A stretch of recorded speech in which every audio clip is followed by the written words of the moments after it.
কম দাম কে এখন তো 12 মাস পাওয়া যায় বর্তমানে। 12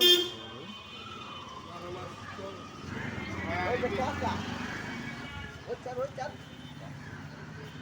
তুমি এখন ভাইরাল করে দিবা আমারে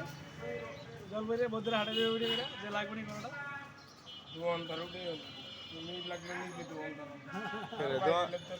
দোকানদার ওটালে কি হইব আপনি বাড়ির ভিতরে ভাড়া জানাবেন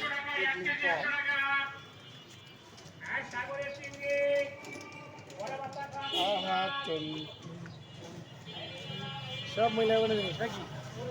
দর্শককে আসার এই জায়গায় এটা অনেক এটা সুন্দর কি সুন্দর খালি পানি ভরে দিই বাড়ির ভিতরে এটা 110 টাকা এটা হলো আম্বর আর ওই বাড়ির দাম 270 টাকা কি সুন্দর আগে বড় যেটা আনছেন এটা কি বড়ি বস্তা এই যে বড়ি বস্তা পাঁচ মিশালি কলা ভর্তা ও কলা বস্তা এটা কিসমিস বলে আর এই যে মেইন জিনিসটা হলো এটা বিট লবণ মেন জিনিস হলো এটা শালার ভাই এটা হলো মেন জিনিস এটা মায়া মানুষে খাওয়ানো লাগে ডাইরেক্ট মুখে দিকে